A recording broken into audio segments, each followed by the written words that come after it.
In their newest film, Disney is introducing the first openly gay character. Oh, wow, historic. Historic? Historic. Historic. Historic. Historic. Historic. First. Historic. In their newest film, Disney is once again introducing the first gay character. This is going to be the first time a homosexual has ever been depicted on screen. Again. First. Historic. You've seen it in film, and now Disney plans to take the concept of being gay to the real world. In a historic press release, Disney has announced that they will be introducing the first openly gay person in history. You mean like first gay person in a movie? No, the first gay person to ever live. Copyright Disney. What a gay person? What a historic first. First. In today's news, a number of Disney employees were exposed as child predators. What? Oh, are we gonna pretend it's the first time this has happened too? Ladies and gentlemen, boys and girls, welcome to It's a Woke World.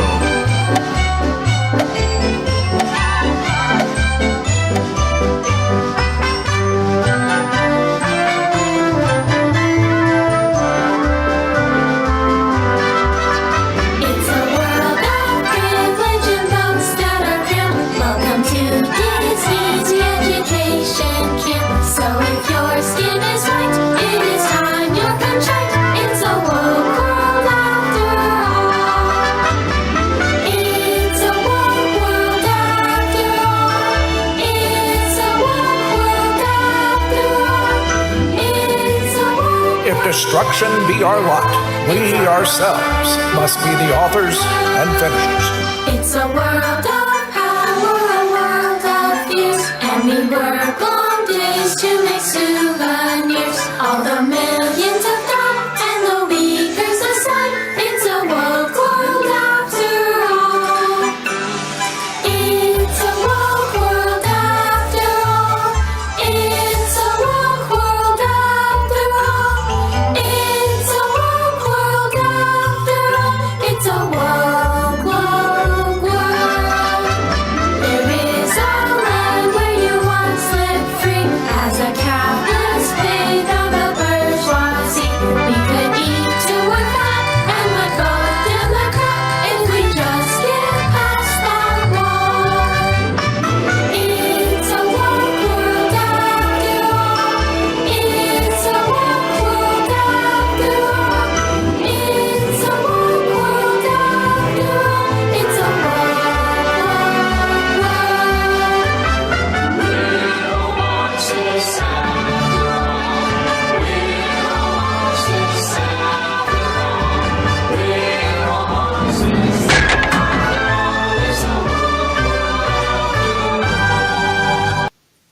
Is critical because this is what convinces people to accept, to legitimize total biometric surveillance. If we want to stop this epidemic, we need not just to monitor people, we need to monitor what's happening under their skin. What we have seen so far, it's corporations and governments collecting data about where we go, who we meet, what movies we watch. The next phase is the surveillance going under our skin. We now see mass surveillance systems established even in democratic countries, which previously rejected them. And we also see a change in the nature of surveillance. Previously, surveillance was mainly above the skin. Now it's going under the skin. Governments want to know not just where we go or who we meet. Above all, they want to know what is happening under our skin. What's our body temperature? What's our blood pressure? What is our medical condition? Now humans are developing even bigger powers than ever before. We are really acquiring divine powers of creation and destruction. We are really upgrading humans into gods. We are acquiring, for instance, the power to re-engineer life. Humans are now hackable animals. You know, the whole idea that humans have, you know, they have this soul or spirit and they have free will and nobody knows what's happening inside me. So whatever I choose, whether in the election or whether in the supermarket this is my free will, that's over. I mean, all this story about Jesus rising from the dead and being the Son of God, this is fake news. I know that in recent years, we saw populist politicians undermining deliberately the trust that people have in important institutions like universities, like respectable media outlets. These populist politicians told people that, say, scientists are this small elite, this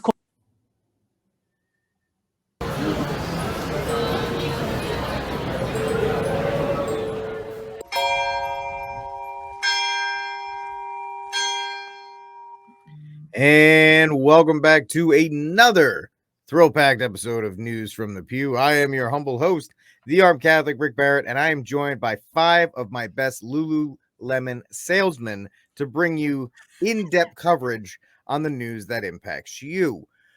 So let's get to this. We have Mr. Steve Cunningham from Sensus Fidelium. We have Mr. Jonathan Arrington. We have Mr. Ryan Grant, and we have the artist formerly known as Fwaz, now going as Enoch. Best represent. So we are going to be getting at it, but I must settle a controversy because you people are not helping me enough. Last week's Twitter poll ended in a tie between Steve and Fwaz. So as the humble host and humble dictator of this program, steering this ship, I'm giving the win to Fwaz because I was not happy about it last time. Joe Biden's too easy.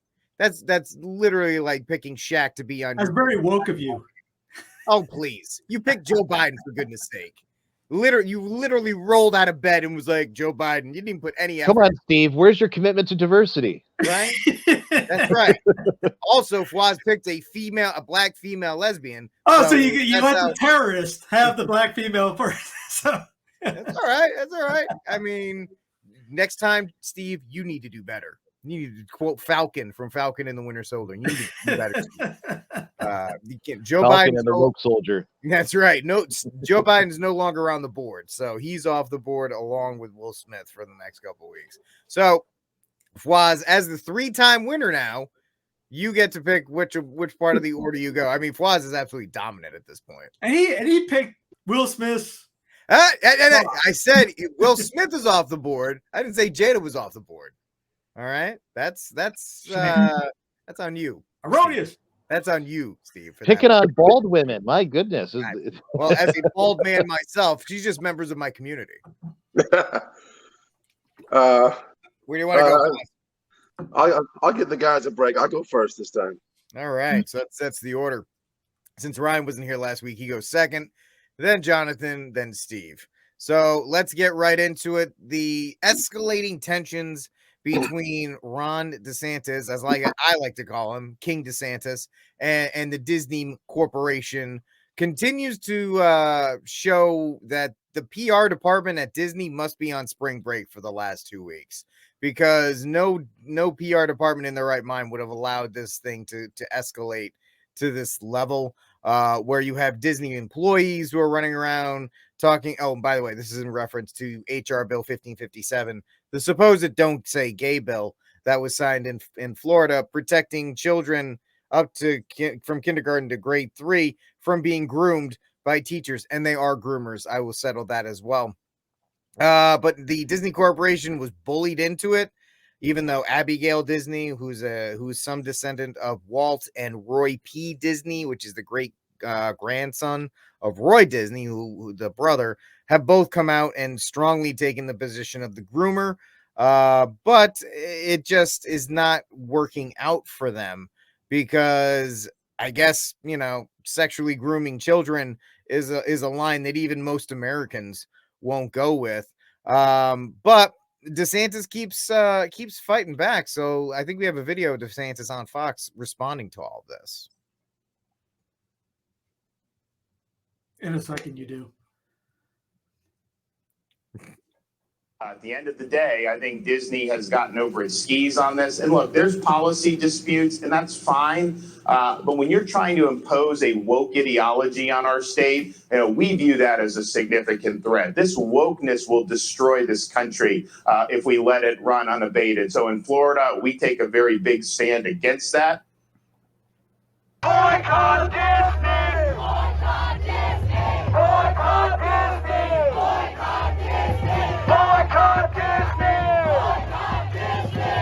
So we have a situation for once, and it's very strange that we talk about this because this doesn't usually happen to us, where the right has actually, and this didn't happen back when Mike Pence signed the Religious Freedom Restoration Act in Indiana. You had woke corporations come in and say, you better let them be gay or whatever. And Mike Pence was like, okay. And he folded like a cheap suit. I guess it's because DeSantis has decided to continue to push back. And B, this idea, Fawaz, and I'll throw it to you, where the right has taken a word and absolutely kind of smacked the left around with it, which is kind of the opposite of we're usually racist or we're white supremacists or we're bigots or any of these other things they've been using against us for years. And this is finally the time, whatever it is, where we caught the right word at the right time and we have enough momentum that you have a probably the biggest media company in the world on its heels. Your thoughts on the continued escalation between DeSantis and Disney was, and the use of the word groomer. Well, thanks, guys, for doing this again. Forgive me, part of my voice. I'm sick and on my way to losing it, so I'm going to try my hardest to get my thoughts across here as quickly as possible. Kudos to DeSantis. He keeps on fighting. Like you said, we have a word that we can push back with now, kind of give him taste of the medicine. One difference is when they throw words at us, it's in a broad description, and that way that you can just keep throwing darts at somebody, you'll eventually hit them. But with us, this seems to be fitting because this is exactly what they're doing. They're grooming little children, and they've been doing it for a while. People are now boycotting Disney. We boycotted Disney a long time ago because they were doing a whole bunch of unethical things even before this. So, but to go back to what DeSantis is saying, the woke propaganda is going to ruin this country. He's right. In a sense, this country was founded on, at best, partisan principles. And in partisan principles, there's no structure of authority. You become your own authority in your venture of interpreting scripture, depending on the partisan, I guess. And problem with that is eventually leads to atheism. And this eventually leads to a point where if everybody is going to get to a point where you become your own authority, eventually the country is going to collapse. The reason why the Catholic Church has stayed along for so long, in the spiritual level, we got the Holy Spirit protecting it. More on a practical level, because we have the pontiff, the symbol of authority himself, the office of the papacy. And I think what's happened in this country is we used to have set of values and beliefs that were the transcendent third. These are the things that we could all agree on. Pearl Harbor, 9/11. After that happened, George Bush's approval rating skyrocketed to above 80%, I believe. So we used to have things that, even though we disagreed on certain levels, there was something that kept us American, that made us American. That's no longer the case anymore. It's come to a point where you can't even agree with someone that children should be protected from groomers or from pedophiles. You can't even agree with that anymore because you've got people who are fighting on behalf of people who are grooming children. So I don't know where we go from here. This is why you saw the whole mayor of New York saying, if you hold this ideology, come to New York. And he had this poster. It says gay, gay, gay, gay, gay. In the middle it says, well, you can say whatever you want. Well, obviously you can't, because if you can say whatever you want, then they would just stay in Florida and say groomers. So the problem with this is I think we're getting to a point where this country is going to be so divided that each individual state is going to have their own residents who believe their own set of values, and we're going to have to go back to the drawing boards here. But yeah, it's unfortunate that we had to get to this point, but it is. There it is. Yeah, this is where we're at, and but yeah, we have to keep the culture war going, and calling them groomers. It's fitting. This is what it is. And if there's one thing that we got to do as Catholics, is we got to protect children. So I protect my kids from everything and anything that is, that's outside of themselves or even within themselves, the concupiscences. Trying to get them to build virtue, and we need to fight for the children of this country. Absolutely. Let's see, Ryan, your thoughts on all of that, the war between DeSantis and Disney. the use of the word groomer and the way that it is absolutely it is set the left on fire, and the continued escalation of all these. This is kind of our center point right now, the cultural warfare. It really is the concentration of the general cultural warfare that we see going on everywhere. And with the immediate conflict in Florida, DeSantis is actually holding a very strong hand. A lot of people didn't know this, but Disney World is more or less like its own little country. It got that property back, I think, in the 60s or 70s, and they got a special bill put through to give them their own rights of use of it. They're exempt from anything except for certain types of statutes, like obviously out of the murder statute, if somebody gets killed, Florida cops are going to come in there and this and that. But otherwise, they have their own jail, they have their own cops, they have their own tax structure, they have every single thing at Disney World is run like its own little country in Florida. And then, but DeSantis and the Florida legislature have the power to remake that arrangement anytime they want. So he has a very significant bargaining chip to get Disney to back down, because he can literally say, all right, you guys want to do that? That's fine. We're going to go back to your special little property arrangement. And we're going to strip you of that. And you're going to pay Florida taxes like everybody else does. And you're going to lose every single right you've got if that's the way you want to play it. And I'm pretty certain that Disney will back down on that. Who knows? But so that's one thing that's really that a lot of people don't know that about Disney World. The second thing is that I don't know that Disney as a corporation really wants to be pushing this as publicly as they are, but they have made the practice for I don't know how many years now of hiring as many woke individuals as you possibly can, as many as the gayer the better, as it were. And you saw that that Disney Zoom call where they're all boasting about how they're going to start sticking all these characters in and normalize this in trans everything, gay everything, into every single little bit of their programming, right? So you have that, and then you got the movies are coming out with now, like just in terms of strictly speaking with their culture, like for example, I don't know if anyone's seen it, but there's a show called The Rookie, and in its first 3 seasons they had a gay character, young black cop who was gay. He was actually an extremely well-written character, because he's not some token gay guy they're throwing in there. He actually is a person with a backstory, with a character development as he goes along, and he actually became a somewhat likable character in spite of the immorality of his lifestyle and whatnot, and they weren't flagrantly sticking it out there so much. These people exist. These people are in the world, and there's ways in which you can depict their existence in a film. Nobody's really objecting to that as much, even though I'd rather not see it myself. But the reality is they're there. It's more of this type of thing where they're not content with that anymore.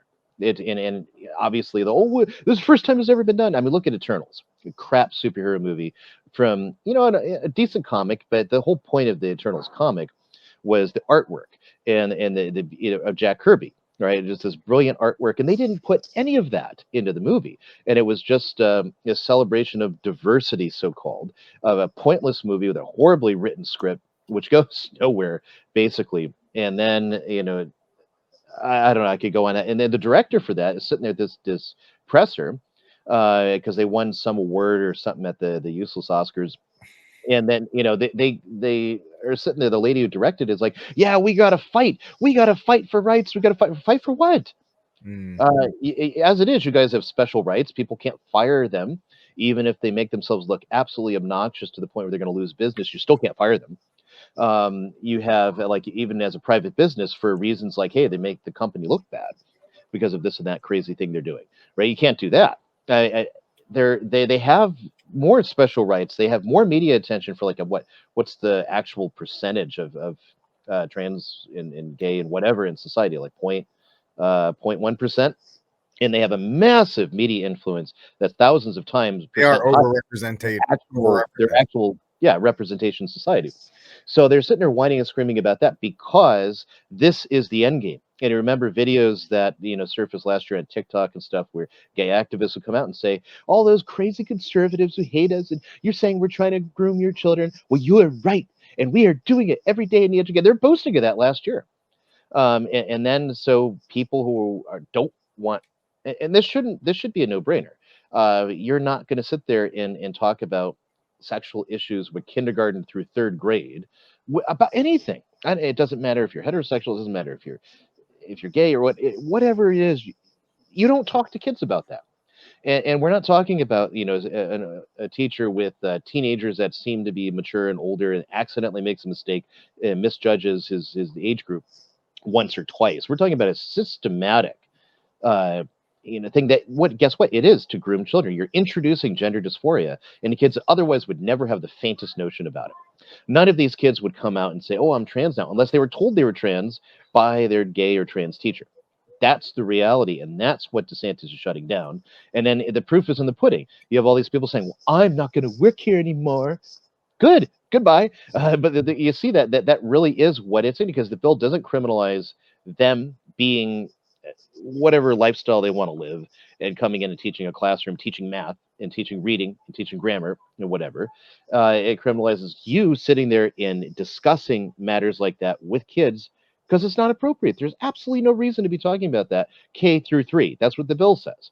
And the fact that they're reacting the way they are shows that that really is where the culture war is. They've correctly seen that they need to shut down the tradition by getting the next generation.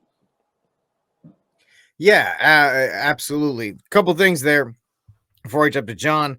I mentioned this previously. When I was a teacher and I taught middle school and high school, my private life was off limits. They would always be like, "Yeah, nah, I ain't doing that. We ain't talking about that because you're trying to get me distracted. A and B, that's none of your business." Secondly, I actually did work in Dallas with a guy who is a homosexual. A, he was one of the best teachers I ever worked with. B, he didn't say a word to anybody. And he was very much like, and he taught juniors and seniors. He teaches still. He's like, nah, it's none of your business. So when Ryan says like, well, they're there. Yeah. There are teachers that are there, and he's I still talk to him off and on to this day. He's a good dude. Hate the sin, love the sinner. But this idea that the more woke these people are being pushed out of teaching schools, for lack of a better term, it just shows how much more aggressive the universities and teaching programs are in integrating this material into your kindergarten, first and second grade curriculums, that they want to talk about these things outwardly. So Jonathan, yeah, you are our resident of Florida, and I don't want to put words in your mouth, but last time you were kind of like, I like what DeSantis is doing, but it doesn't go hard enough, and it's not as oppressive as people are making it out to be, and kind of wish he would go farther, if I'm getting it right. And so you see that, but you also are seeing in your state the flashpoint between people who are just really tired of being pushed around by corporate media, and actually seeing a politician respond to that. Am I getting that right, John? Yeah, I mean, I'm going to walk back what I said last time. Actually, I didn't mean to put it that way. No, seriously. I mean, one of the dangers of commenting on current events is that a lot of times you're going to get it wrong, and you're going to have to kind of reflect on what you said last time and say, you know what, I missed something deeper there. I did last time. I was looking, I think, at the picture in a too restricted sense, like in the grand scheme of things, that we're after kind of the objective biblical wisdom. We want the worship of God to be back in its primary place, so that moderate amounts of recreation that's good and wholesome and does nothing to undermine our authority as parents is all respected. That's where we want to get. Like that's our end. That's our telos. And I think I was so focused on that I didn't recognize, you'd call it kind of the theoretical wisdom, and the practical wisdom of DeSantis in kind of, I guess you'd say, starting this fight. I mean, the fight was already started by the other side, but responding in kind this way. So as I thought more about it over the last week and talked with folks here in the Tampa area, because Tampa, sadly, is a place where there's been a lot of pushback, and there's like a student group that's gotten together of so-called these kids that are calling themselves homosexuals, and then even transgender, a fifth grade transgender kid. I mean, there's a lot of either diabolical or just outright made up stuff there. But there's a lot of pushback here. But as I was talking with other folks around, I see now the prudence, the extreme prudence, tactical prudence of DeSantis in getting this out there and talking about it a lot, because, and I think Ryan and Fawaz were both suggesting the same thing, like our natural instinct as parents, and it's really hard to get this out of the average parent, I think, still. It's like one of the residual virtues in the Western world is to want to protect our children. So shining a light on how horrible Disney's been, I would say for at least the last 40 years or so, close to 40 years, but especially lately, was a brilliant move, because they're now going to have to come out. Disney's going to have to come out and, as they've been doing the last few weeks, clarify where they stand, and just to shine a light on it, like with any sort of bug or lots of other bad things in the world. You shine a light on it and let them start speaking. Don't let us be the only ones on the stand. Get them out there trying to defend what they've been doing.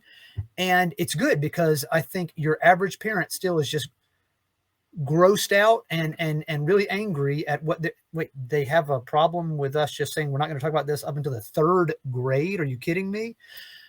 So in hindsight, I think that if I'm understanding what DeSantis is doing correctly, and at least kind of the practical results as of now, it was a measure of what we call normally in philosophy practical wisdom, and even some theoretical wisdom, trying to get at the reasons why the folks at Disney and elsewhere are doing what they're doing, trying to corrupt our kids. I think what he's done, it was a good first step. I think it's the way you do it. Let them try to defend their ways, and watch them, stumble as they try to do that. And I think it's going to bring a lot of good. So I was a little critical last week, and I think I wasn't seeing the whole picture yet. I hadn't given it enough thought. Well, I mean, it's believe me, as a guy who commentates on issues daily, there's many a time I've walked things back, so it's really not that big of a deal in that regard. Steve, your thoughts on all of this? Do you have a video for us beforehand? Oh yeah, I was just, when you said walking it back, all I could think of was Brandon walking everything back last week. Yeah, well, all of his handlers. Yep. Yeah, I didn't say we were going to go in and do anything. Mm-hmm. What's the name of the thing? Well, I mean, at that point, he's just. I am offended that our children are not receiving affordable gender reassignment surgery along with hormone blockers and access to abortions. Whoa. More on this guy later. But first, here's Disney executive producer LaToya Ravenel. Our leadership over there has been so welcoming to my not at all secret gay agenda. And that's right. Disney has quite the sexual agenda with your children. Is it wrong to have any kind of sexual agenda with children? Well, if you're a pedophile, the answer is no. We'll have the full report tonight on how Governor Ron DeSantis is protecting children and the rights of parents, and how Disney is trying to do the opposite in the name of inclusivity. It's teachers and educators from sexualizing children, grooming children, and influencing them with any kind of sexual discussion. This created outrage on the left.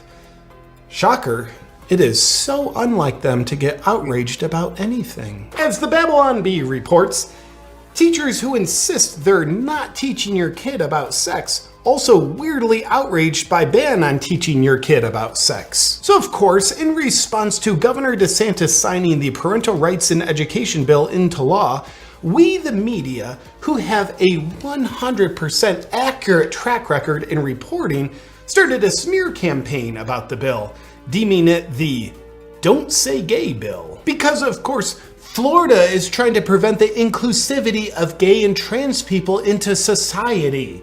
Right? Well, yes, that's what our narrative says. But what the truth says, which is becoming a very suspicious conspiracy theory at this point, is that the Parental Rights in Education bill prevents educators from discussing any kind of sexuality with children, K through 3rd grade. Gay, straight, trans, any of it. Turns out, Don't Say Gay is not in the bill anywhere. The left termed the bill Don't Say Gay in order to smear it. In the radical right concept called reality, it's more of a... My 2 cents on it was parents need to be basically parents and make sure what they watch their kids or what they have their kids watching, they take responsibility for. And, even education, we brought up before with communistic programming. I mean, public schools, public education is a plank of communism. So if you go out there and say, I hate communism, I don't want to become a communistic nation, I don't want to, well, if you go send your kids to public schools, stop saying that, because you're at least 10% in favor of it. You at least like some of it. So unless you just go all in, which, all right, say you can't say with the idea of, well, I can't not send my kid to public school. We'll go with, all right, that's an excuse. There's always a way you can get around it. Maybe that's because you have to have a job. Okay, another excuse is both parents working. Can one parent work? Can the dad work twice as hard now? There's parents. Parents of people we know that work 2 or 3 jobs before in their lives back in the old days. You don't have to just work one. You can work 2. You can work maybe 3. Whatever it needs to do to get the food on the table. If you have to do 2, okay, then that's something else. Can the family help out? There's always a way. You don't have to say, I just can't do it, and just send your kid to the state to basically indoctrinate your kids on and pervert your kids this way. I mean, that was the whole idea of colleges, is to make the kid come out as far away from the parent as they enter as possible. I mean, how many kids go into college anymore come out complete wackadoos? So they started out younger. I mean, was the Stalin? We got to get to the kids. We got to educate the kids first, or something that was a line like this. So yeah, parents just got to, it's act locally, think locally in a sense too on this. All right, make sure you know what you're giving your kids on TV. Are you making the kids watch TV? Are you letting the kids watch TV? If you're letting the kids watch TV, are you controlling what's on the TV? Do you have the stones to say no to this show or that show? Or are you afraid that you'll look funny in front of your family or friends? Oh, we won't watch, I don't know, say Cinderella, for example, or Snow White or Pinocchio, because we don't, just an idea, just names out there. I don't know what the new ones are. Are you afraid to say no because, you look bad in front of your little league team, or what? So it goes into human respect in a sense. So was it St. John Climacus had a great line. If you want to be saved like the few, you got to live like the few. We talk a good game. Can we live that way now? You mute, buddy. No, well, it's a very good point, because we all want to talk tough, but then your kid is nagging you over and over and over again, and then you're like, how persistent can they be before you break to that? And if you send them to public school, they're gonna have friends that are doing this stuff, or they're going to see this movie, or they're playing this video game, or whatever popular media they're into, and then they're gonna get influenced from that way too. I'm not saying they can't have friends or that kind of stuff. I'm just, you have to be more vigilant within this popular medium, or within popular culture that we exist in, because it's all designed to influence your kids. It's all designed in one way, shape, or form, because that's who they're going after in that regard. And I'm happy to see DeSantis push back. I think it's great that he's pushing back, and I think it's good that people are not being shut down by the mainstream legacy media's full court press to try and say, well, no, if you believe, there's nothing wrong with the what they're doing, and all these other, of course, teachers have to give themselves the L on that one, just for going on libs on TikTok and being a bunch of morons anyway on there. So it looks like Steve wants to add one more thing before we move on. Yeah, I mean, with DeSantis, where's everybody else at? He can't be the only one. Well, I'm not expecting California Gruesome Newsom to say anything, but more. It could be great if more governors come out and say something, even though Disney's not in their backyard.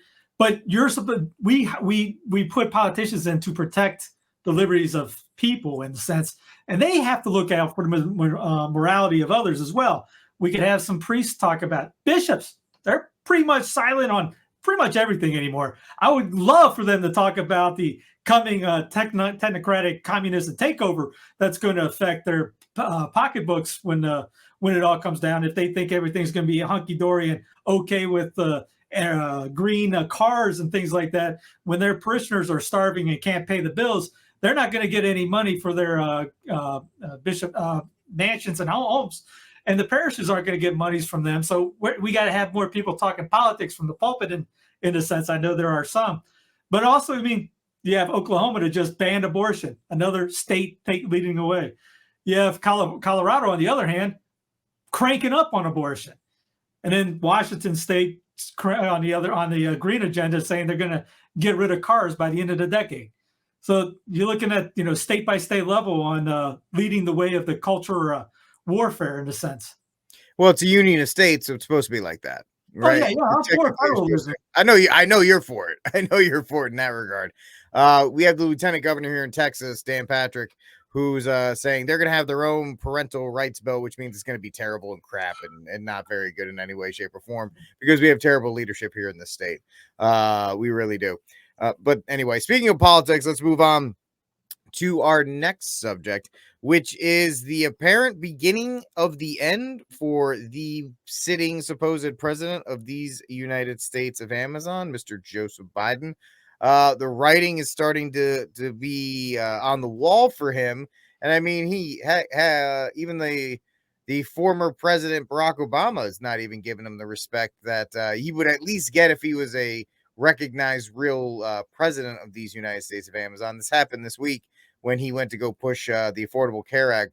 This was Barack Obama returning to Washington, D.C.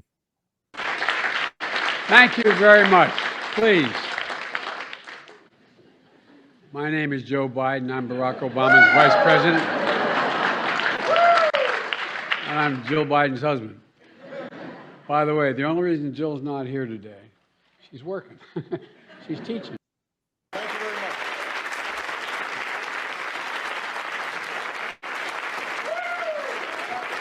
Thank you, everybody. Have a seat. Have a seat. Thank you. Vice President Biden, Vice President. That was a joke.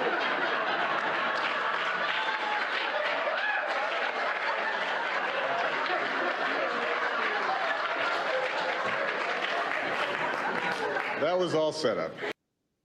Yeah, it wasn't. Yeah, it wasn't.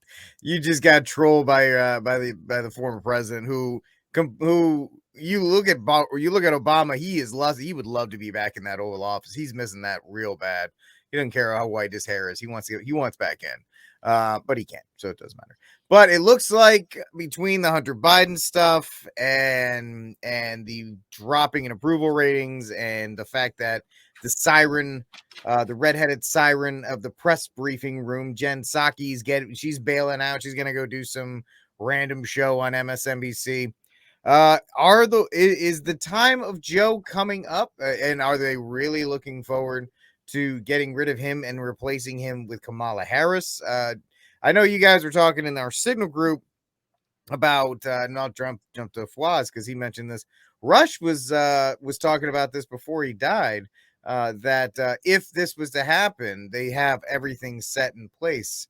Do you think they're starting to put that plan in action, Fawaz? I don't know. It seems like it. It's interesting hearing from Obama. He couldn't help himself. He's a huge narcissist. I mean, he's read like 150 autobiographies of himself. When someone looked at the transcript of his speech, there was more me's and I's than there was Joe Biden on that speech. And then you had that whole video of him ignoring Joe. It's an interesting scenario because if you look at the polls, if you look at that polls, which I watch, if you look at the polls, Kamala is actually polling worse than Joe. And Rush, what Rush said was, look at the media machine, which is the right hand of the Democratic Party, the talking mouth of the Democratic Party. Look for them during the election to hide everything that's negative about Joe, make him appear that he's this moderate who wants to bring this country back together. And after the election, once they've secured it, give us some time before he's taken out, because this was not their original choice. They just had to put a face out there, this moderate face. They couldn't put Bernie out there. And Pete was too controversial and also too young. and two unknown. The mayor of Indiana, who cares? So I think this was their strategy, and I think pretty soon, I don't know. It's hard to tell, but they're in trouble when it comes to the midterms. I mean, we saw the elections on Tuesday, some local elections. Republicans cleaned up, and I'm not saying that's good news, because the rhinos are the same as the Democrats. But if we can get the right people in there, in the local level, patriot, America first folks, I think we have a chance of fighting back. But yeah, I'll be honest with you. I'll be honest. I don't know. I don't know what the strategy is. It appears so. They brought Obama back to kind of help his poll numbers, but all Obama did was show how pathetic Biden looked, and I think it's going to make it even worse. Yeah, absolutely. And that doesn't help because you have a guy that actually has control of his faculties and can walk in a straight line right next to Joe Biden, who's reaching out for him like it's a life preserver in the middle of the ocean. It was not a good look in that regard. But John, I'm sorry, John, you're coming up next because Ryan, I have to ask you, I got to keep the order correct. Looks like the mainstream media might be beginning to turn the public's opinion on Joe. They're not as steadfast in their defense of him. I mean, they'll walk stuff back, but at the beginning it was Joe's great, Joe's amazing, this is the uniter, the healer, all this other kind. Now they're just like, yeah, it's Joe, and he said dumb things, but he's still better than Trump, so shut up. and it's not maybe, are they getting tired? Is it just part of the plan? What's your idea on this? Get your AR-14 and buy your shotgun because it's going to get pretty gnarly. But so my take on the event is that, some people are reading, see, we knew Obama's really running a whole thing from the scenes. I'm sure Obama's giving input here and there, and but the thing is, Obama was a puppet for the powers that shouldn't be. And so was Biden. Now the problem with Biden is that he has been a less useful puppet, because the point of a puppet is you put someone in there to kind of, you take the heat and, manage everyone on the plantation to continue voting harder and continue doing the things that, to basically allow the people behind the scenes, the banksters, the NGOs, all the big technocrats, the people who basically buy, pay for, and own all presidents. They are the ones that they want someone in there, a politician in there, so that they don't, get the heat. Right. And so Biden is less effective at that. Trump was great for that because he's, energizing all the electorate on the left and energizing the electorate on the right to continue to vote harder and stick with the system. And I mean, it's useful for us because it, gave us a little bit of breathing space, whereas Biden is not. But I think the bigger problem is Biden is no longer even palatable to the left. And they're kind of, drawing back. And there's more and more people waking up like, hey, why is Pfizer funding everything? And why is Pfizer, behind getting everything at once? And why is it that all these corporations seem to be determining all of our policies and our health policies? And even on the left, they're asking these questions. So they need to, pivot away from Biden, and because he's just not useful as a puppet. That's my take on it. Because I don't buy into the whole system or anything else. And so ultimately, it really will be that question of who comes in, because then you have Harris. She's even more of a bobblehead than he is, if that was possible. I don't know if you ever watch her talk, but she can't, if the she can't even barely even read the teleprompter correctly. So I don't see her as being a viable alternative, except as a short-term, stopgap to be in there. And then they could, the media could get behind, oh, look, a woman of color. You gotta support her or you're racist. And that might be a useful thing to demonize everyone as racist. But I don't know if that one's going to work either, ultimately. And I think it's going to come down to whoever they put in as vice president that will then take the reins for the 2024 election. I don't think Kamala is going to be running on her own.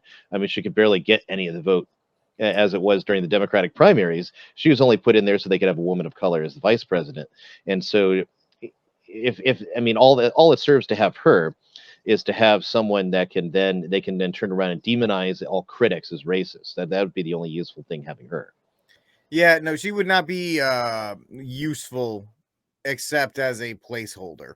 And maybe she might be better as a placeholder because Joe is he's just terrible. He's always been terrible, but this spotlight on him has made it even worse. But that is a good point in that area. So, John, the idea that Kamala is no good, Biden's no good. The third in line, folks, is Nancy Pelosi. So who would you keep going to until there's an acceptable person at that position? But the idea that legacy media, very much in the tank for the Democratic Party, really just can't take Joe right now. Because they thought with Obama it was very easy. They're like, oh, because he's very charismatic and he can kind of handle things on his own and he makes a little quip here and there, and we're good. But with Joe, they actually have to work and they're not very happy about that.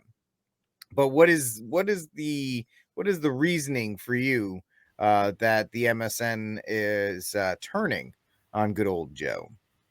Well, just like what Ryan said, you got to have somebody to fill in as a puppet, and but just like Ryan and Fawaz said, Kamala is just not gonna make it any easier. But I think the big thing is they need somebody to blame problems on. That's very useful to blame. The fault lies with fill in the blank, whether it's Joe Biden, whether they end up throwing everybody under the bus. I mean, whoever else they throw under the bus, they got to have someone on whom to blame all the problems. But the big thing I think is they've got to keep up that sort of show so that they don't let people in on the secret that it's what's going on in the States right now is not in any sense a race war, even if certain segments are kind of aligned with certain things. I mean, in fact it's probably less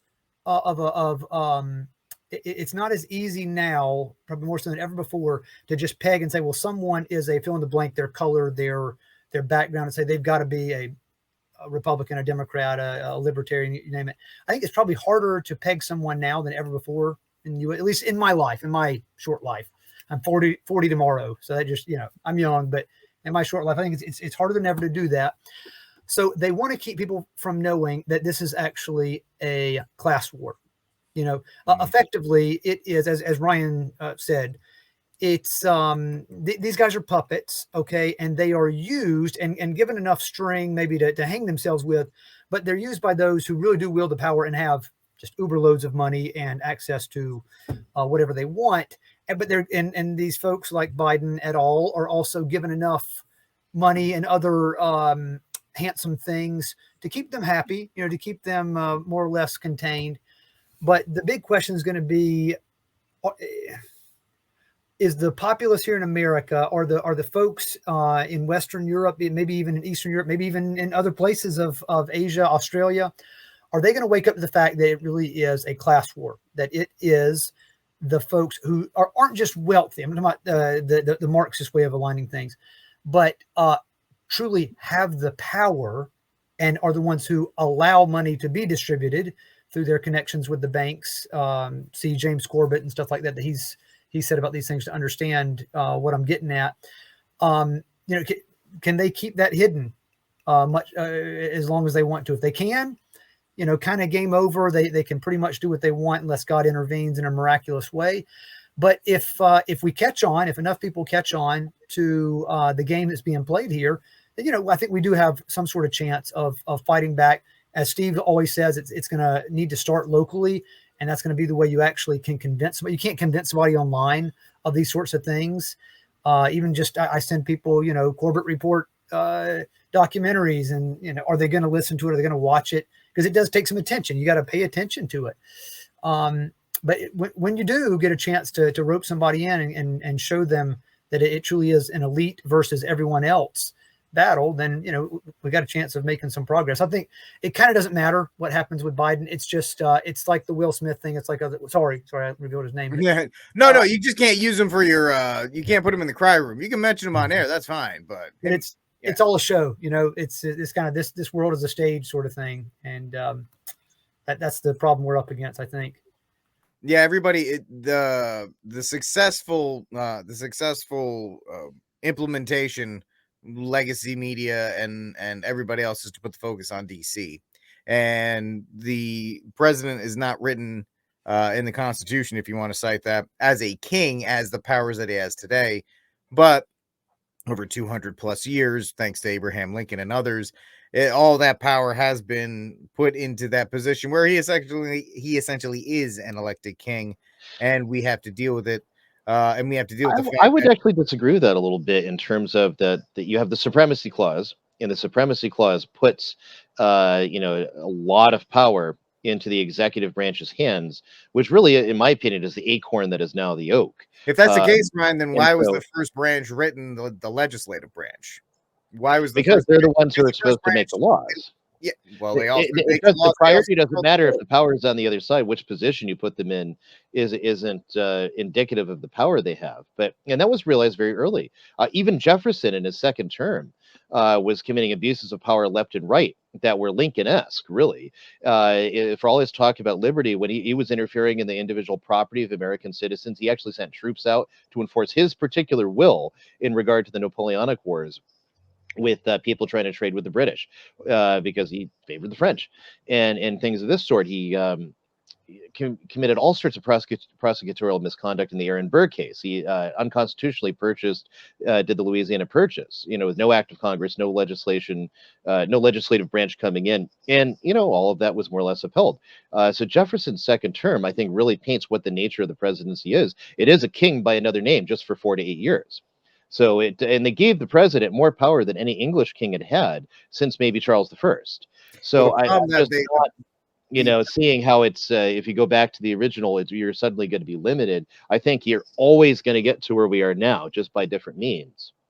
everything you cited correctly were powers given when you were talking about the Napoleonic Wars. He's acting as a military commander in chief. That was given. But we weren't involved in the war, though. We weren't involved in the war. Doesn't matter. As acting as the commander in chief, looking out for quote unquote American interests, completely okay. So that president always has the right to take away that. Americans' property if he feels, that we're in conflict. I don't agree with that, but that's how it went. Secondly, when you're talking about the prosecutor, I can't say the word because I'm an idiot. He's acting because he was allowed to create the under the executive branch, the office of the Attorney General, the nation's top lawyer, if people want to say that correctly. Once again, I'm talking about the powers that were sucked from the Senate and the Congress after Lincoln. The fact that the thing that was never discussed was the power of the pen via executive order, where you have presidents that are rewriting laws like Obama was. When the healthcare law wasn't being done, he was like, oh, we'll just extend it for 4 more months or whatever the case may be, as they were trying to get that in. Everything you said was 100% correct. And there has been abuses of power since the Constitution was created. However, the outright abuses we see today, especially post-Lincoln, you can't say, well, under the Constitution, this is under the office of the Attorney General, or during a time of war, whether we're in it or not, Jefferson would be empowered to protect American interests. They love using that word, right? Protecting American interests. That's why we're in Iraq, even though it has no interest in America. They always love using that phrase. But the idea that, and I agree with you, I'm not trying to be ignorant at this point, but the scale at which the expansion of the executive branch has really gone just pedal down since. I mean, if you talk to my colleague Mike Church, he'll tell you it was like 1789. Yeah, right. As soon as the Constitution was written, he was like, it's dead. John Taylor Carrollton. Yeah, John Taylor Carrollton, the tyranny unmasked. He was saying it's over with. That was a decade after. So I always say 1865. And Patrick Henry, you have Patrick Henry cited all the time in 1776. You never see Patrick Henry cited after 1789. As he took a copy of the Constitution and defecated on it in the street. Said this is King George on. Well, he didn't say it in these terms. He didn't use these phrases back then. But this is King George on steroids. This is just another King George far worse than what we ever dealt with. Well, I mean, the first justice of the Supreme Court, John Marshall, I believe it was. He was in Virginia saying, oh, don't worry, the Supreme Court's not going to do anything. They're not going to step in. And what does he do? Adams versus Marbury versus Madison. He's like, I'll step in and I'm going to create this whole idea of judicial review. And, Right. and if you told the people in Virginia you were going to get judicial review, they would have been like, we are not doing any of this nonsense. So as we go impromptu into this constitutional lesson, the whole thing is trash. You The bring whole up the thing is Louisiana trash. Purchase. The Northeast wanted to leave the Union because over that. Yeah, and I'm not arguing that Jefferson had the ability or the right to do it.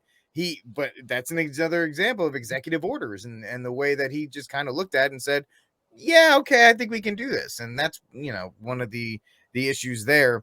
And all of that leads to today where Power we crunch. are where Power crunch. Yeah. Yeah, but like on the topic you brought up, I mean, all right, cool. Brandon's gone. Yeah, you get Kamala. It's nothing's going to change. I mean, unless maybe you bring in Ron Paul, maybe, and I'm just maybe he might get something changed. Maybe that's it. Outside of that, ain't nothing. That train is going to continue going down the pipe unabated. You brought up your boy Mike Church, and he did a video. It's still on his YouTube channel about when the healthcare bill got passed, talking about stopping Leviathan. He goes, yeah, we gave it a little stop. Like, that was it. It was like punched it in the nose, and it kept going. There's nothing that we've done in the last 150, 180 years that has stopped this thing growing and growing and growing. And outside of literally divorce from DC. Now, there's also, actually, I found this article from the last Corbett interview he did with, I forget the guy's name, but they bring up devolution. And it was from 2014, an article. And the guy mentions how it's devolution, secession, think locally, and it's all in the same thing. And breaking down barrier, big land mass, basically, or governments. Like India basically broke into 27 states, I think he mentioned. Obviously, the USSR broke up into the satellite states. He goes, the problem with that, when the UN, this wasn't James, this was the author of that article. When the UN started, they had, was it 40? I'm picking a number, 40 or 50 nations. Now it's up to like 150 or whatever it is. Countries that broke apart rejoined the darn thing. So kind of like Oregon is talking about breaking off the east side is talking about breaking off from Oregon, going into Idaho, joining Ryan. Well, you just went from one level of the Titanic to the other level. You're still on the darn Titanic. So when you break up, you can't join the globalists. And that's one problem with the, say like with Florida. Say if Florida breaks off, DeSantis breaks off, says he wants to run for DC. I don't know why. Break off, just be the independent country of Florida. He has to get rid of all those globalist corporations that are involved with the WEF to keep Florida, quote unquote, safe in a sense. Because if you say you break off, you still got those guys that work with the WEF inside your state. You still got Disney. You still got all these other guys. It's going to be hard to get rid of. I mean, it's worth trying. You definitely got to, think local, act local in the sense, and decentralize, break down, and get out of the globalist, federal, nationalistic mindset. But then you got to really incorporate it in every walk of life after that. I mean, it's great if we all just break off, but if we still got, you see, like you go to the WF website and you see all the partners, you still got Wells Fargo involved. You still got these guys involved. You still got all those players inside. So it's almost like a cancer. You got to eradicate all that to get this thing to work. Yeah, see, here in Texas, we have the Texas Nationalist Movement. Wouldn't matter it would be great if it happened, because Greg Abbott, who is a member of the WEF, has brought in so many corporations in the last 5-6 years. Oh, we're bringing in Toyota, we're bringing in Cisco, we're bringing in all these other companies bringing them from California and putting that cancer right into Texas. Facebook has 3 or 4 different data centers here. Google has a huge impact. Apple has a huge. They have their campus here that they're building, all in that swamp that is Austin, Texas. Which, by the way, if God hit it with a meteor tomorrow, I wouldn't be too upset about in that regard. But yeah, it is the problem of being entrenched in modernity that a lot of people, when you ask them, what's the next level? All right, you divorce from DC. What's next?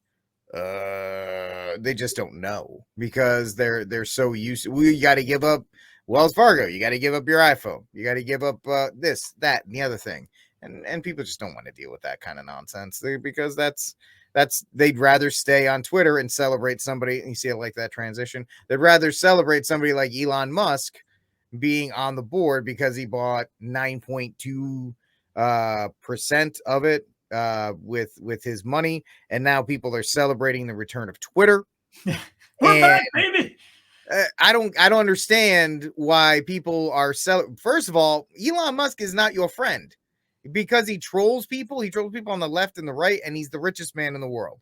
I'll just get my points out of the way, and then I'll toss it to Fawaz. You don't get to $260 billion by being a saint. That's the first point. Secondly, the guy made his money off of government contracts. And third, he literally makes electric vehicles. He's going to get a ton of money thrown his way via the infrastructure bill. He's part of the 4IR. He's definitely part of the Fourth Industrial Revolution. He 100% is. So we're going to get into that, but I know Jonathan wants to get one more thing about DeSantis and the political culture. As soon as he's done, we're going to go straight to Fawaz. Well, just another quick mea culpa in regard to what I had said about DeSantis before. I follow what he's doing pretty closely since he is my governor, and his two biggest things have been to get money, so tax rebates and whatnot for parents who choose alternative education for their children, including private schools, Catholic schools, even homeschoolers. So that is huge. And so just in view of what he's done there with Disney, I think he's going after the two areas that have escaped most conservatives' notice for the last generation or so. And that's that the school, where you send your kids to school makes a huge difference in how they're going to grow up and end up thinking or not thinking and just basically emoting. And the sort of recreation, how you spend your time on recreation. So I think going after education and opening up those options, at least so that the great mass of middle-class folks in Florida can choose some decent education for their kids, even if, even a lot of the Catholic schools, I mean, how much a better alternative is it than the public schools? Maybe not all that much, but education and leisure activity, recreational stuff like Disney, that's where it's at. If we can remember that makes a big difference, then hey, we might actually have a chance again at knocking the beast back. Just a thought about where he's headed there. Yeah, excellent point. Fawaz, you want to jump in and start us off on the Elon Musk talk? Are you celebrating the fact that even though Twitter is a garbage dumpster of hatred and everybody being upset all the time, we might get an edit button? Yeah, I guess that's the only thing that's going to come out of it. I'm barely on Twitter, so I don't really care. I think they already came out and said, yeah, my whole thing was let's wait and see, what's going on here. Let's not forget, this is the same guy. And I think you mentioned this. Correct me if I'm wrong. Government contracts to start Tesla during the Obama administration, and he's the richest man in the world. And let's not forget that SpaceX hasn't even gone public yet, so we don't really know what his worth is. It's more massive than it is right now.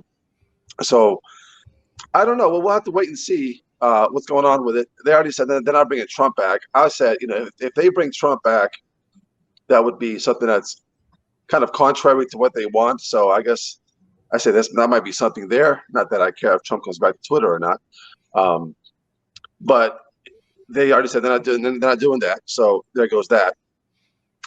There was this low-level code writer tech who worked for Twitter who quit right after Musk became the highest shareholder. That could just be some low-level reactionary leftist who decided to leave because he thinks the company's going to go in a certain way, but it's really not. Other than the edit button, I don't see much changes on Twitter. He's not a friend. This is the same guy who wants to put Neuralink, who wants to put chip in my head. So I'm not going to sit there and celebrate. So, if it was St. Joseph, great, but not Musk. We would only be so lucky to get St. Joseph well, first of all, St. Joseph would not be on Twitter. He would just be like, nah, that's cool. So Ryan, it looks like you got to get out of here. If you want to comment on Musk, and if you can, please give us a cry room candidate. Okay. That's not good. Yeah. So Elon Musk, and I always see this when somebody comes out. People are the left seems to have so much power right now. People are just so desperate. Whenever somebody comes around and says something that even sounds remotely like common sense or somewhat, sensible or conservative, like, oh wow, look at this guy, he's so based, and the guy actually supports a ton of things that you would never support. Oh well, look, he's so based.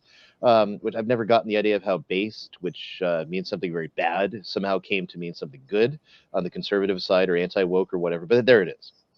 Musk is part of the whole Great Reset. He's part of the New World Order. He supports all the things that the technocrats want to do, period. And he's driving the vehicles for them to do it in terms of the electric cars that will drive you into a tree when somebody pushes a button. His opinions are unacceptable, or just shut it down. So now you can't go anywhere. Or again, he's building the technology that'll allow them to impose a lockdown by shutting down your car, so you can't go beyond 3 miles from your house or something like that.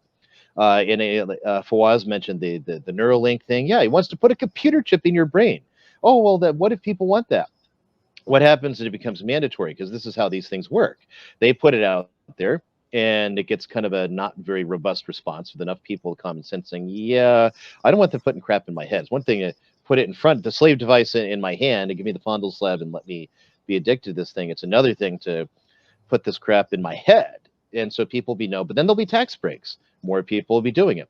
Then it will be all the services you want to do will only be Neuralink. You'll have to have all this crap in your head in order to go into a bar, or go into whatever it is you want to do.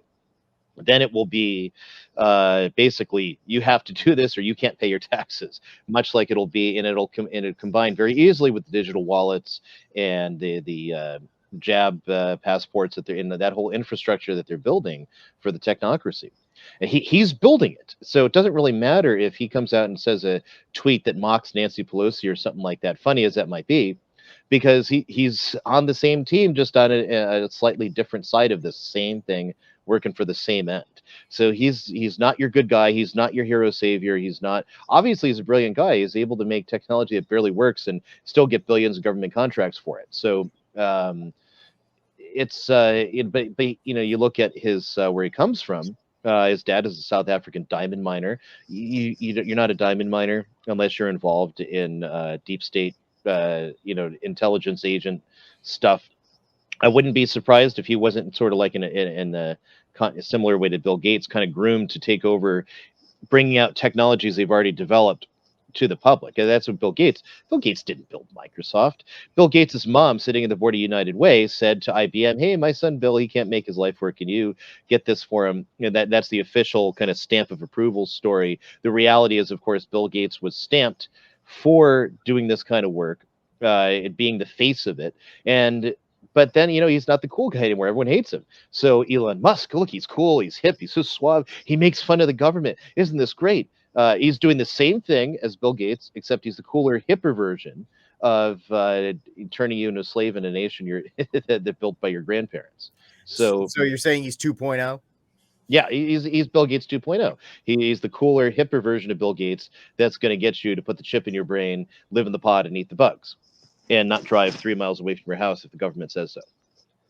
Excellent. You got a cry room before you're gonna head out?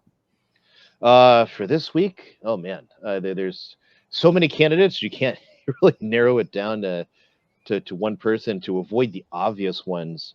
Oh wow, yeah, I hadn't actually thought of it before. I would say, based on what I've seen, of course, I've put like all of Disney in the cry room before, so that's been tried and used. That's the tempting one. But I'm gonna say, let's see. Nah, I got nothing. Sorry.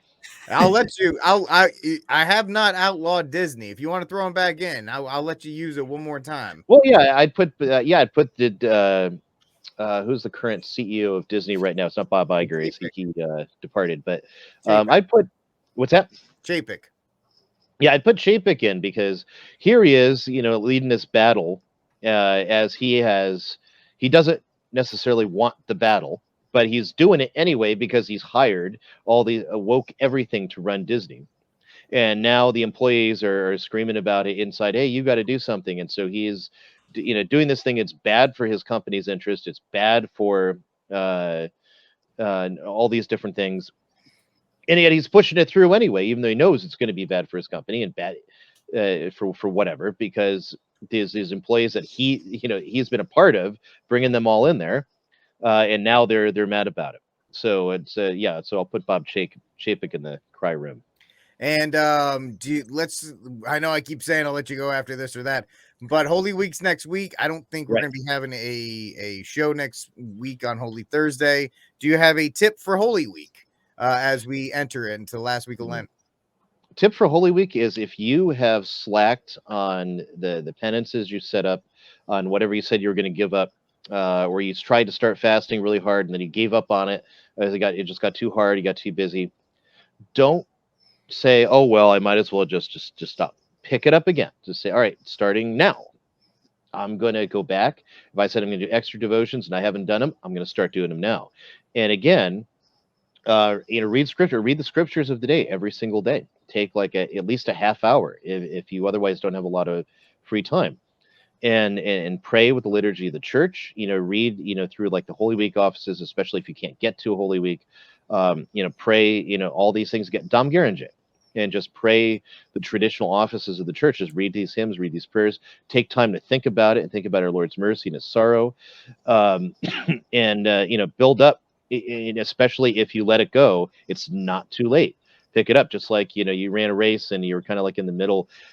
Finish line's right there. Pick it up again. So that's my Holy Week tip.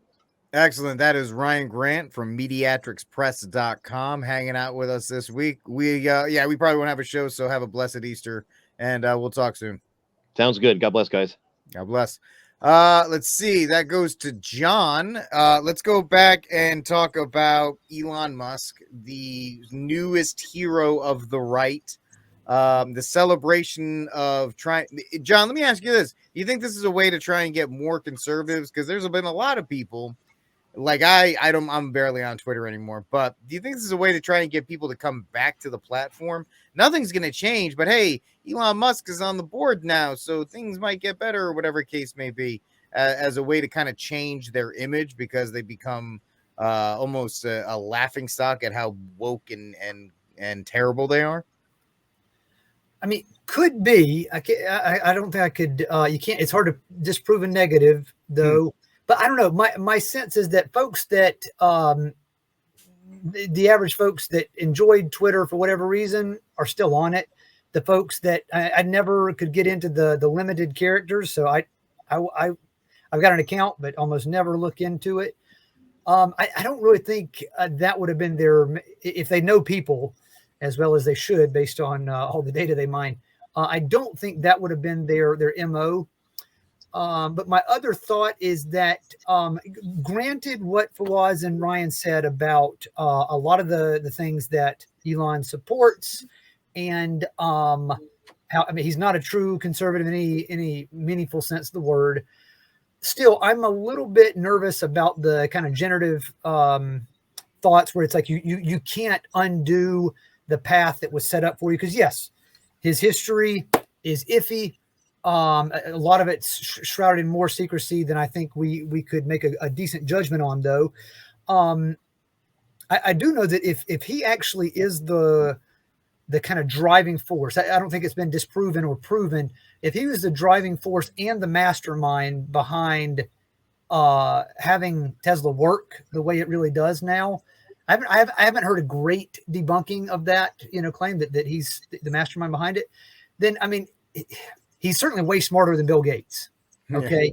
He actually has some cred, So, no, he's not a savior. And, the groupie response on the part of some is ridiculous. But at the same time, I'm a little nervous about jumping all in and just kind of pounding him and saying like, he's a rotten guy. He's not going to do us any good.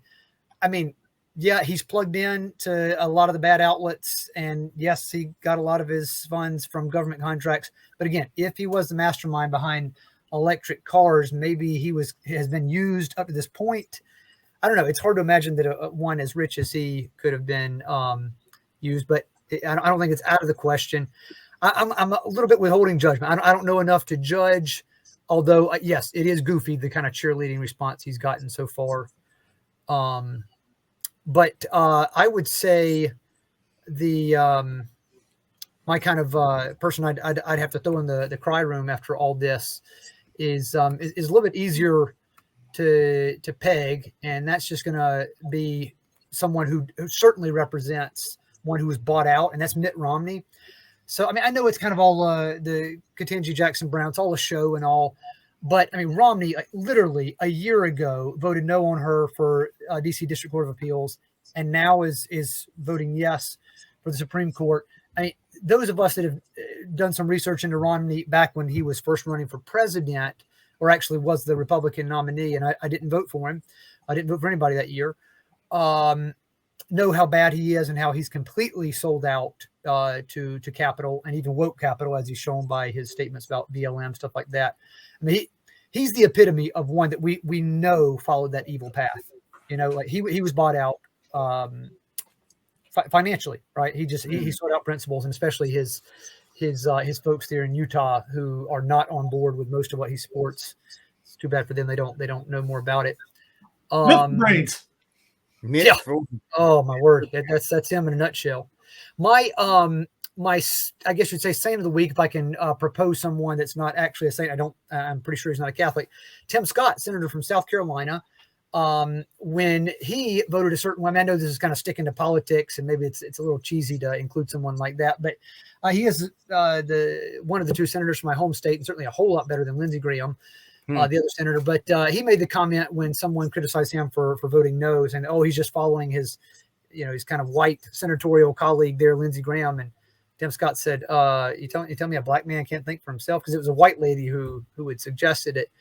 So it was good. It was calling the left out on that ridiculous hypocrisy about the race baiting, and being a very intelligent and pretty well-spoken black man that he is. It's good. I mean, it gives us, I think, an opening. If we could, I wish we could give this some more media attention to say, hey, look, white people picking on a black man for voting the way he did, saying basically that he can't get off the plantation, so to speak. Are we going to stand for that? Let's maybe consider what he's saying here. So good for him for standing up for himself and showing the race baiting for the canard that it is. And if I had a Holy Week tip, it would be essentially echoing what Ryan said. I would say too that in the past it's been frustrating when we couldn't get to mass the last 2 years, or a lot of people had much more. Every true vision. That's my fault. Sorry about that. So and liturgies, but and YouTube is a bad place in general, but you can still find stuff like that being offered. You can find the Holy Week, not just liturgies, but especially Tenebrae, which is just so beautiful. You could pray along with a translation of it or the Latin. You could chant along with it, and be involved in the prayer of the church from your home if there's not a place close enough to make it yourself. If you can't make it, God would understand, I think, and would receive that prayer. And especially if you wanted to kind of pray along with others simultaneously, when I'm sure there are going to be several places live streaming on YouTube. Get involved with the prayer life of the church. It's never too late to dive in to the liturgy. And if we've got these means right now, it may not be optimal, but it's better than nothing, I'd say. Oh, there you go. Census Fidelium's going to have it. So there you go. I have all the old ones. So you may even see a certain Jonathan Arrington on one of those old school videos that are on censusfidelium.com under the tab calendar, Garage, Holy Week. There you go. Excellent. Now that he's given himself the plug, your thoughts on Musk? Musk. Yeah, he's like everyone said, he's a WEF guy. He's a technocrat at heart. He's not on our team. I was thinking of the whole Brandon Obama thing, saying that Obama got tired of working from home, so he had to go to the office. Yeah,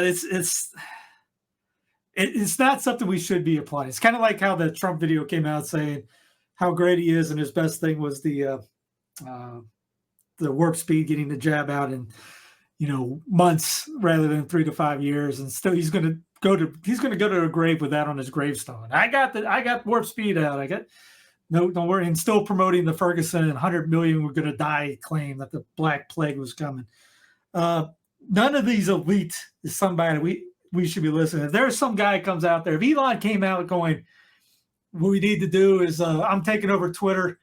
I'm kicking the WEF guys off, which I don't know if that'd be a good thing now I think about it. Maybe put them in the shadows. And, I'm leading away of the kingship of Christ on the earth. That's something to get behind. Like he's a young leader of the WEF. It's not something we should be behind. I mean, all this, detach from all these globalist guys ASAP. If you want to think act locally, you got to do it practically. You got to practice it.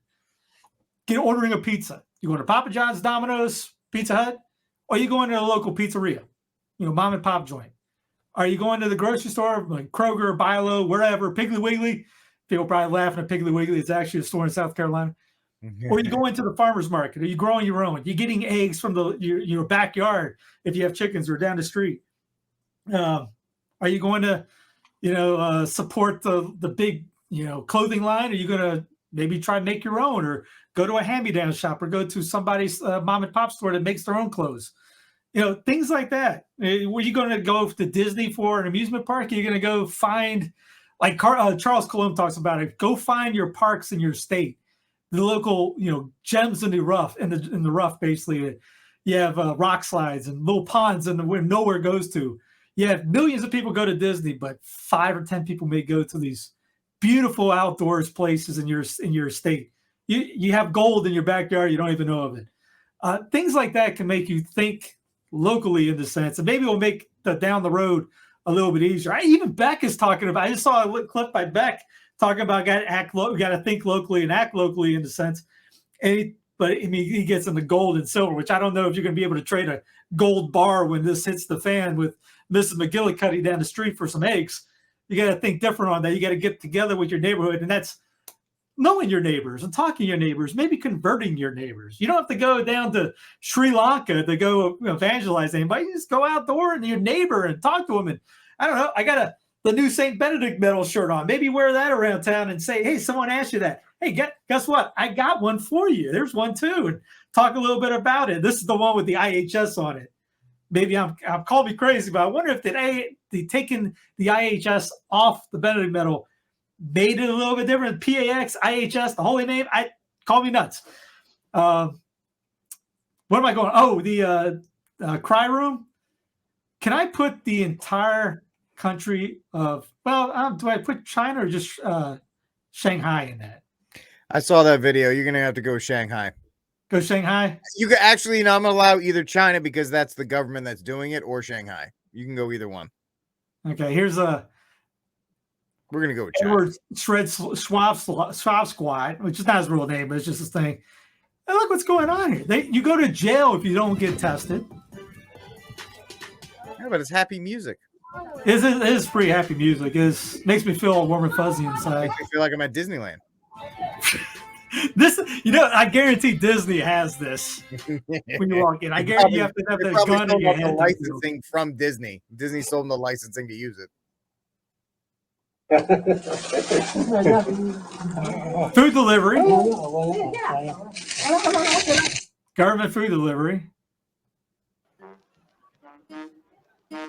I can't watch all this offensive language in there. Here's a guy with a machine gun or an AR-15 right there.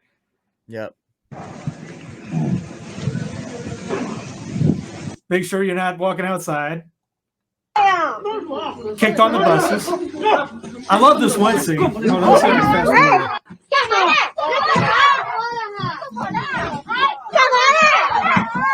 kick her and beat her. And here's her bag. Let's get her bag on.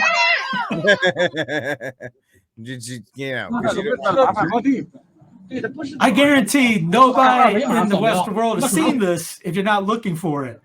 Yeah. We're too busy talking about Will Smith, man, and Elon Musk. Yeah. This guy's getting his head beat in, for your safety. For his health. Concussions actually help stop the spread of COVID. I heard it's science. It is science. Science. Here's a kid in kind of reminds you of E.T. Yeah. I thought I put this on Cloud Planet. This reminds me of putting kids in a prison. Kids in cages. Remember 200 that? kids taken away from their families. There's more video right there. There's some more. Is this the food? That's the kids in the room. As they're breaking through a stand. Here's a lady yelling at the cops. This guy's my 我在 hero. 录像，我是执法人员，我跟你讲，我是执法人员。你听谁执法的？请你戴个口罩，请你戴个口罩，你听谁执法的？请你戴口罩。 Anyway, they finally get him. They try to throw him in the cop car. I guess all they wanted to do was have him wear a muzzle. There's so many. There's drones. If you're going out, if you're doing anything, they have a drone come out and tell you to get back inside or something like this. Oh, I saw that one when there was like, what was it? Repress your addiction to freedom. Yeah. Yep, I remember that drone coming out. It is in doggone sane out there, and no one's talking. If everyone's talking about other things, or This this never hasn't happened gone here. away. Steve, what are you talking about? That won't happen here. This ain't that will never happen here. They got a dog drones on the streets, which Boston Dynamics came up with over here. Yep. Saint of the day. Who did I go with Saint of the day? Who did something good this week? Let's go Oklahoma. The governor banned they banned abortion, as they say, that went further than Texas. Yay! And the tip of the week, I guess, would be there was something. Somebody told me that I wrote something good on an email. I think I blacked out when I wrote it. I guess it's on a Cracker Jack box.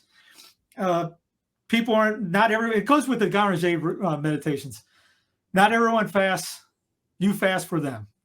Not everyone's doing penance. Do penance for them. The ones, not that many people are going to read the scripture, go to the mass, go to the holy, go to Triduum, go for them. Put their minds in your prayers for the week. Put on Dies Irae, the Miserere. Think of your friends and family that aren't participating as in fasting, abstinence, penance, that have made their Lent completely useless. All they did is maybe they went to Ash Wednesday, got some ashes, and they're waiting for Easter now. Make the next, let's see, this is Thursday. Make the next week and a half strictly for them in your minds. Maybe for maybe they'll join you next year. Put all your fasting and prayers and penances for the people that aren't doing it. All right. Yeah, excellent. Let's throw it back to Fawaz because I need your cry room, saint, and tip.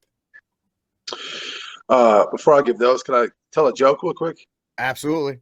I heard a funny joke. Yeah, it's a blonde joke. So there's a blonde was looking for work, and she goes to the police station to fill out an application, and the lieutenant sees her and decides to give her an interview right then and there. So he sits her down and he says, what's 2 + 2? She says 4. He goes, that's right. And he says, what's the square root of 100? She says 10. That's right again. He goes, who killed Abraham Lincoln? And she goes, well, I don't know. He says, well, I'll give you a day to think about it. Go back home and come back tomorrow.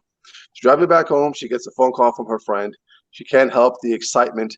And her friend says, did you get the job? She goes, not only did I get the job, but I'm working my first murder case. So,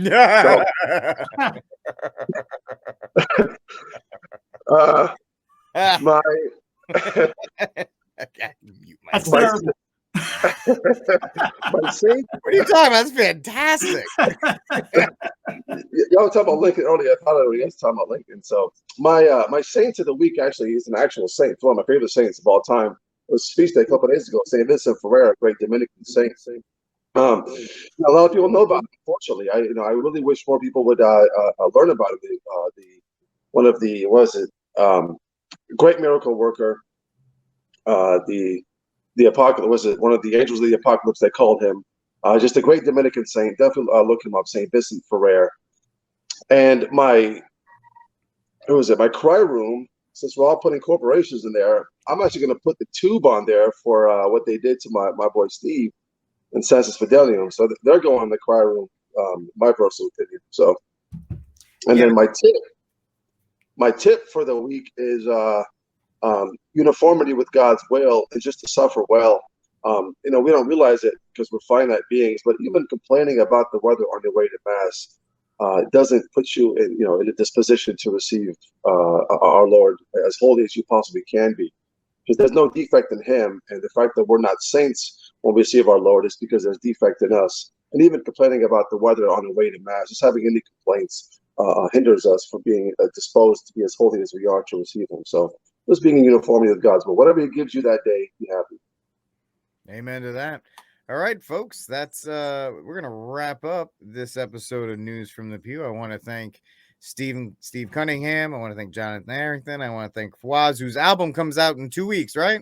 April 19th? Yeah, April 19th. Thank you. April 19th. That's coming out soon. Ryan Grant for hanging out with us too. I am your host, The Armed Catholic, Rick Barrett. You can check me out at thearmedcatholic.com. It looks like we will not be around next week, so we hope you have a blessed Easter, and we'll see you during Eastertide. God bless, and Viva Cristo Rey.